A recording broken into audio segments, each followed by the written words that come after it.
Assalamualaikum and hello everyone. Oh boy, am I excited to see you right in front of the TV today. You must be really eager to learn something new today, right? Well, me too. I love your enthusiasm and keenness for knowledge. And I can assure you, you are watching the right channel now. Let me introduce myself. I am Nurhalina binti Abdul Rahman from Sekolah Kebangsaan Putrajaya Precinct 181. But you can just call me Puan Nina, yeah? With me today is Puan Shamila Nair, our sign language interpreter from SKPK Jalan Pir. Alright now, today we will be learning something really interesting for Science Year 3 subject. Let's see if you can take a guess. It has got something to do with the things that we eat and what actually happens to them.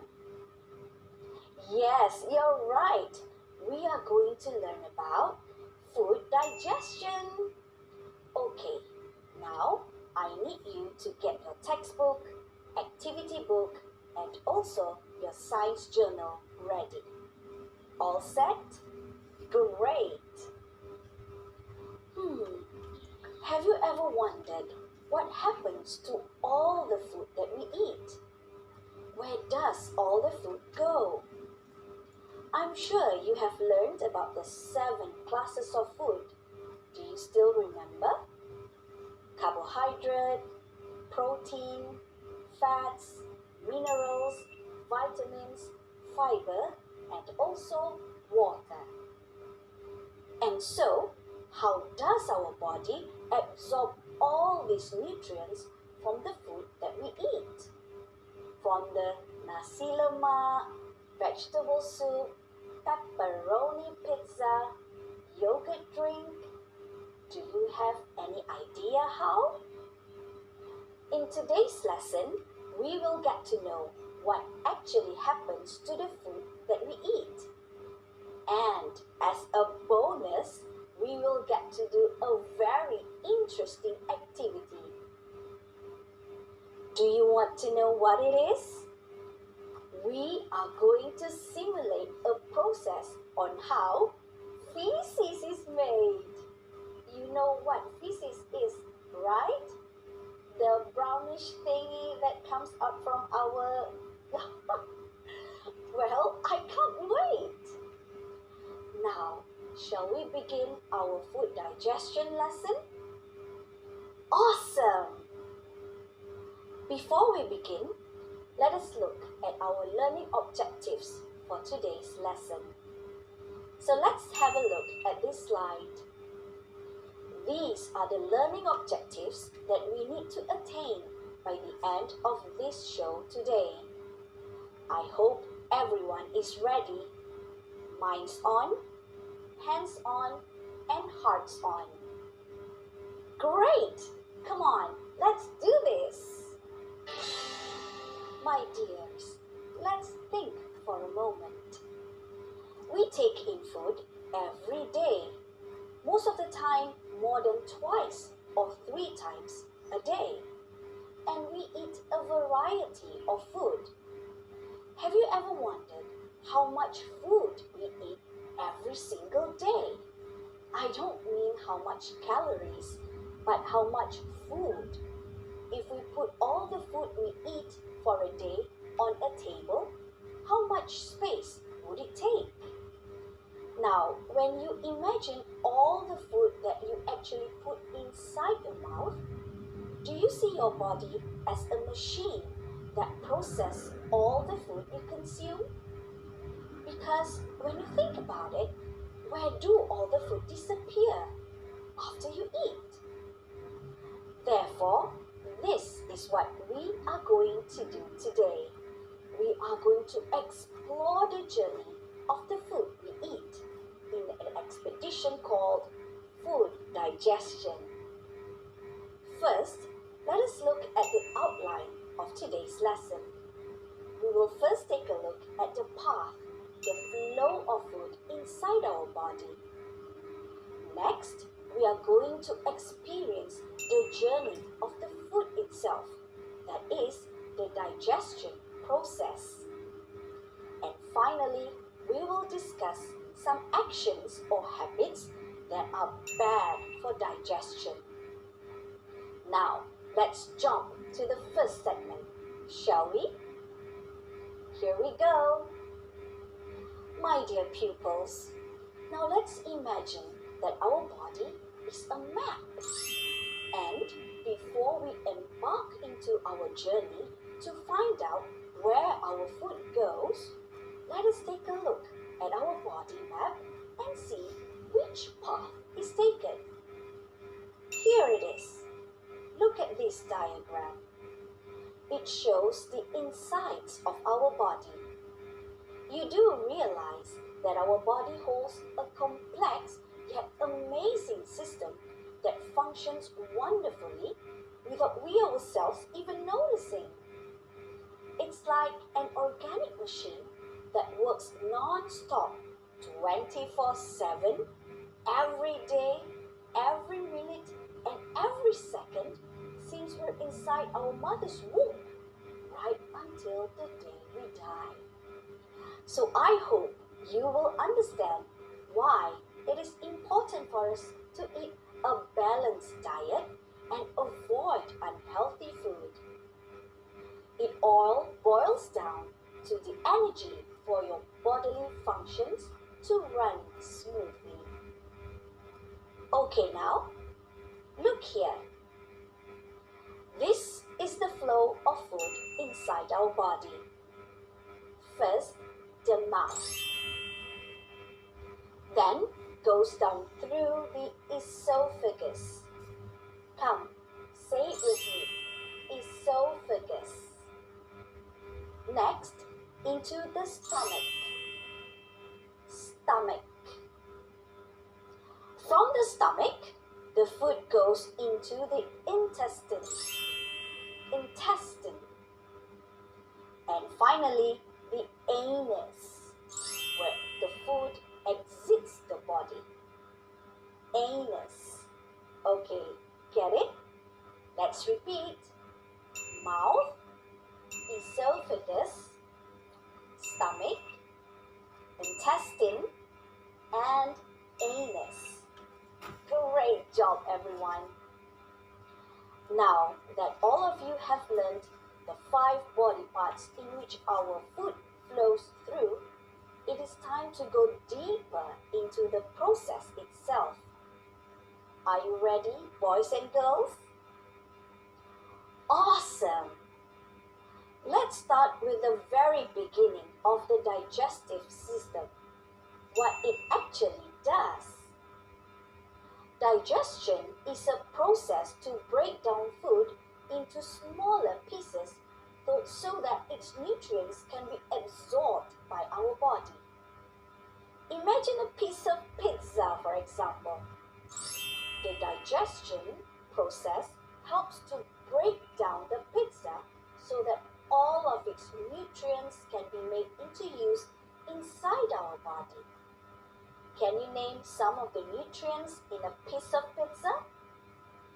Yes, carbohydrate from the pizza bread, protein, minerals, vitamins, fiber, and fats from the cheese and the meat and the sauces and other condiments on top. And you have previously learned about teeth, remember? How many types of teeth are there? Can you name them and state their functions as well? Come, let's try. I'll guide you. Incisors. Incisors are used to cut food. Yes, good. And we also have canines to tear food. And last but not least, the molars to grind all the food inside our mouth.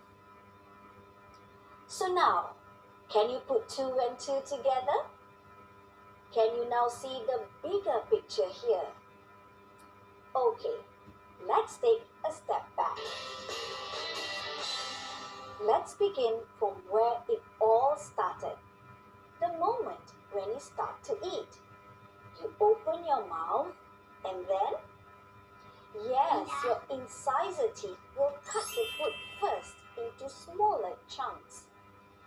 You can't fit in a whole pizza into your mouth, right? So, the incisors will cut your food. And the canines will help to tear the crust off the pizza, for example.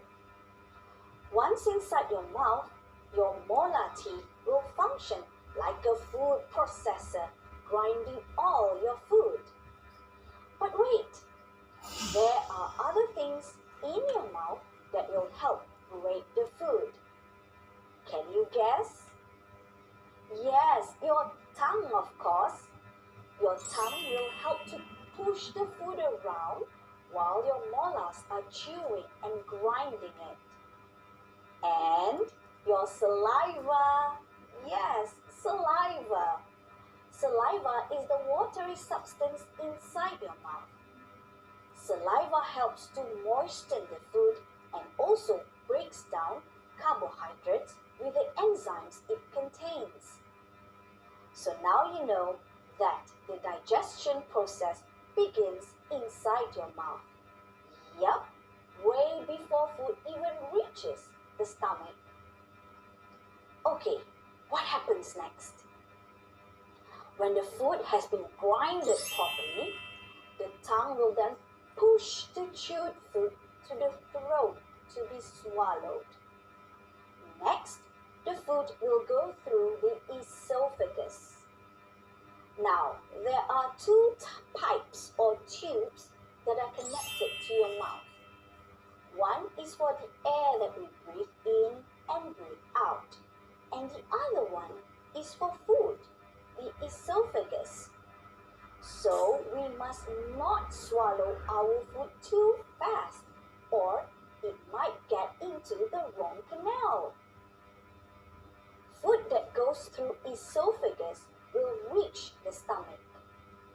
In the stomach, food will be mashed up and churned with some liquids and digestive juices, including stomach acid.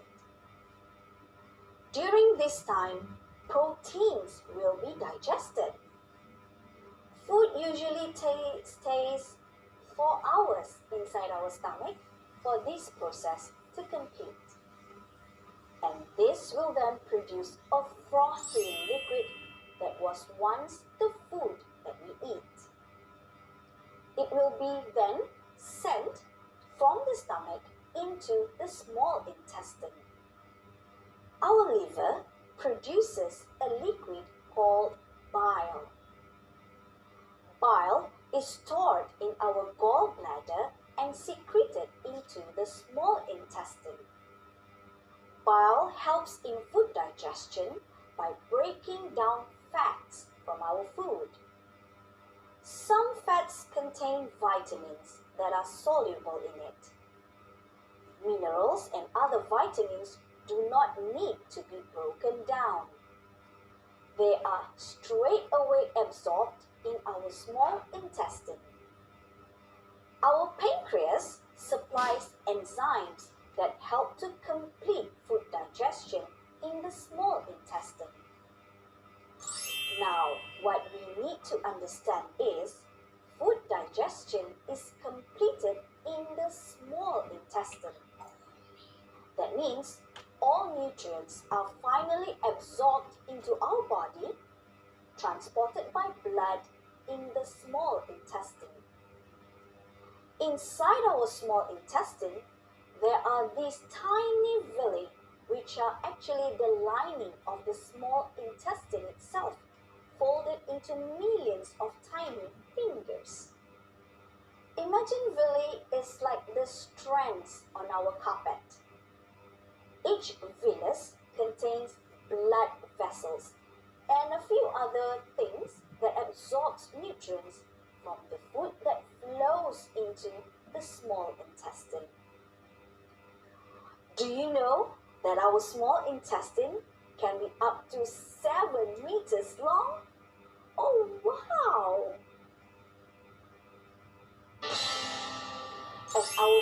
goes through our small intestine, all the nutrients will be absorbed by the villi. So the mass of food becomes smaller and smaller. The leftovers will then enter our large intestine. These leftovers do not contain any more nutrients. Instead, they consist of fibers, water, and also dead cells. As they move along our large intestine, water will be drained out through its wall. What is left is a soft mass called stool or feces. And then this stool will reach our rectum and then to the anus when it's time to expel the waste. The byproduct of the digestive system will exit through the anus as feces or stool. There you have it, our food journey from mouth to the anus. Okay, everyone. Remember that I promised you earlier on? Yes, we are going to simulate this digestion process, yeah? You are going to see how a typical food becomes stool right in front of your eyes. In simulation, I mean. Are you ready for that, boys and girls? Awesome! Let's go! Okay, now let's start with our food digestion hands-on activity. I really hope you will try this at home, yeah? With your parents' permission, of course. Now, before we start, let's see what are the things that we need. First of all, you need a clear space, of course. You may line your table with a plastic sheet because it is going to get a little bit messy. But messy is fun, right? Next, you need some real food to show what really is going to happen. Here I have some biscuits and also a banana. Yum! We will also need a pair of scissors, a bowl, a cup of water, and a pestle. You can use other blunt objects if you like to replace the pestle. You can use the back of a spoon, perhaps. All this will simulate your mouth. Okay, now, next is a transparent tube. Here, I will be using the plastic lining for ice cream Malaysia. You need to snip off the bottom part first. This tube will represent your esophagus. And you will also need a funnel to make the transfer easier. After that, you will need a zipper bag like this. And inside this zipper bag, add some orange juice in it. The zipper bag is your stomach, while the orange juice is your stomach acid. Now, the next thing you need is a little bit tricky. You need one thin stocking that women usually wear. A little bit of a reminder, please do not just take your mom's stocking from her drawers, yeah? Ask first. Maybe there is one that has lost its pair that your mom can give. The thin stocking represents our small intestine. Next, a jar of red liquid.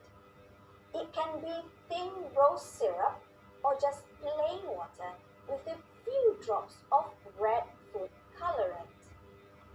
This will represent our bloodstream. And last but not least is a paper cup.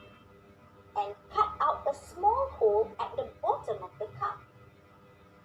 This will represent your large intestine, while the hole down here will be the anus.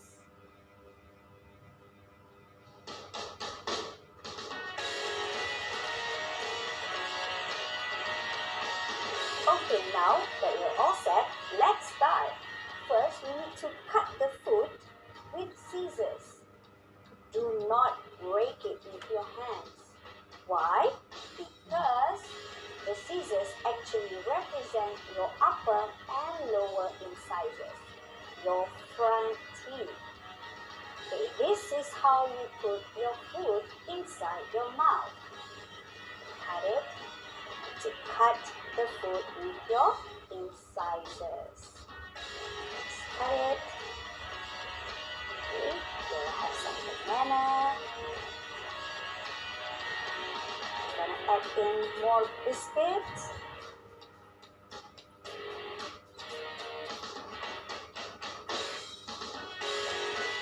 Now, let's pound or grind the food using this pestle. Add in some plain water. The pestle is your molar teeth.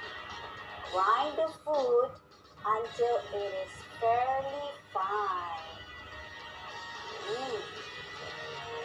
Grind it. Imagine this is inside your mouth. The molar teeth is grinding your food with the help of saliva.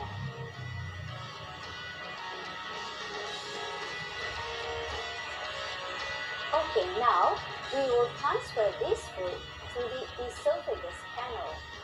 We use the plastic lining here to represent the food pipe.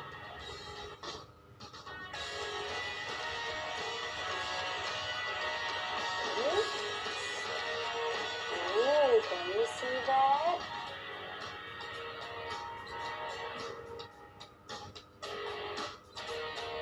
Okay, and place your zipper bag at the other end of the esophagus. The zipper bag is your stomach. Oh, see, it's going down. I told you it's gonna get messy. Okay, let's push it down.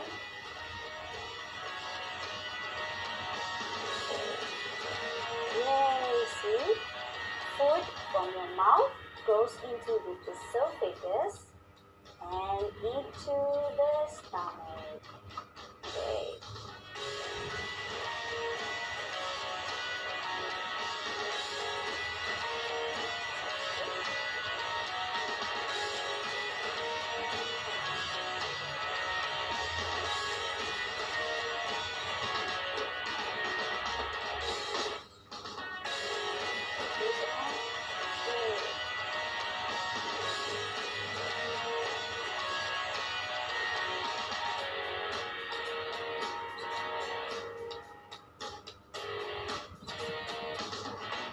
See how the food goes? Alright. Okay, now we're going to add some orange juice into the zipper bag. Okay? Remember, the orange juice represents the stomach acid. We're going to add in orange juice.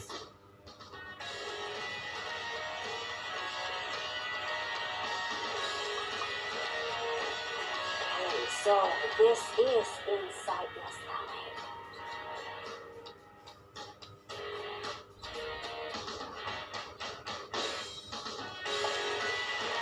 Okay, so this is going to be the fun part. Squish your food, squish it, because this is representing the process of further grinding and churning of food inside the stomach. Squish, squish, squish.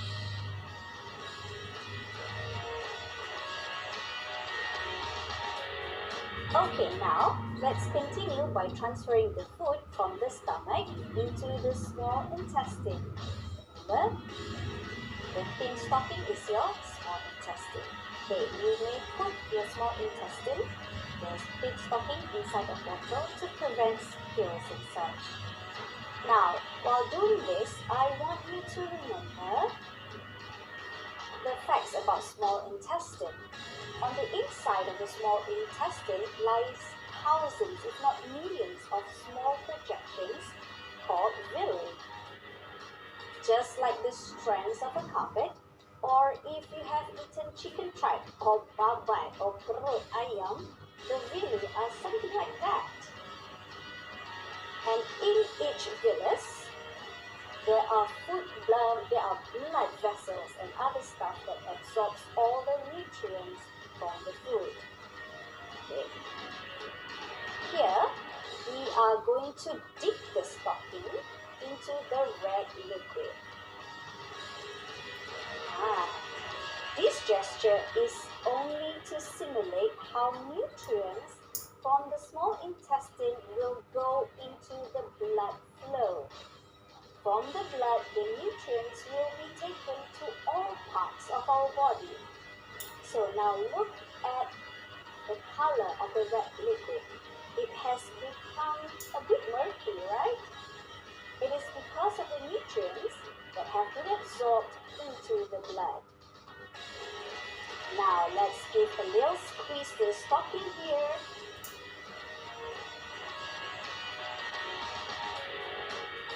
Next, we are going to transfer the leftover food to the paper cup. Why do I say leftover? Because nutrients absorption has completed in the small intestine. What's left here are actually fiber, some water, and also dead cells. You need to know that our body does not digest fiber. Fiber is important in our diet to maintain good bowel health. That means eating fiber will prevent you from getting constipation. Fiber will absorb water, thus solidify our stool or feces. Yes, feces. We are about to watch the process of making feces here. Let's get our toilet bowl ready. Now, push the inside of the paper cup. Here they are. Can you see the feces?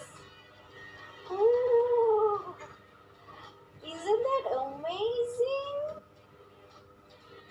You have witnessed the simulation of digestion from the moment we eat our food right until it exits from the body. Whoa! That's the feces, everyone. And the hole there is your anus.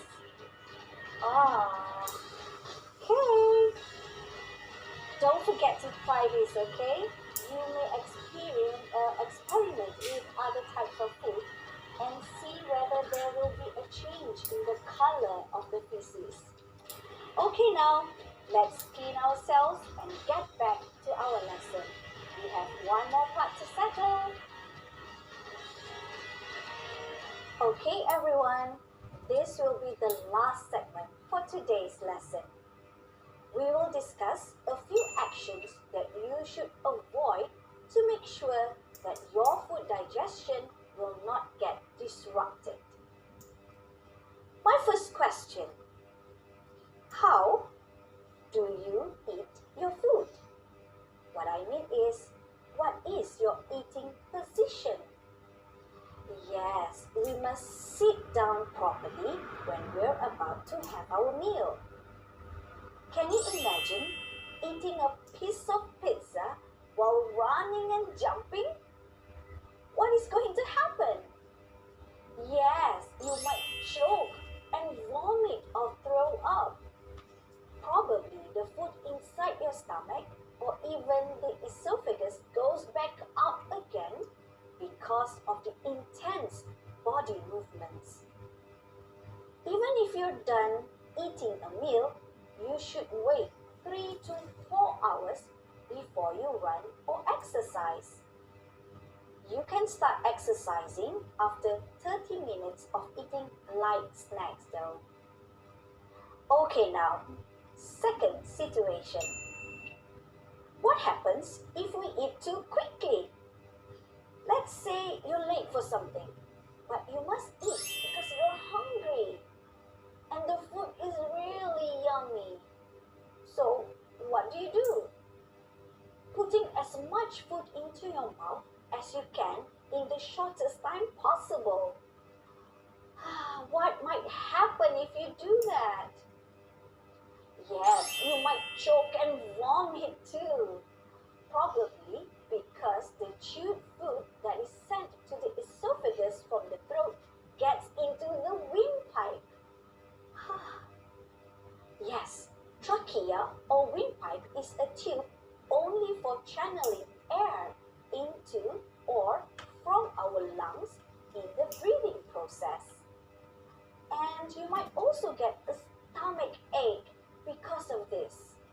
Probably because with rigorous movements, the churning and grinding of food process in the stomach gets disrupted sorely. So we definitely do not want that to happen, right? The same goes if we are not focused when eating. Maybe because we're talking non-stop while eating, we might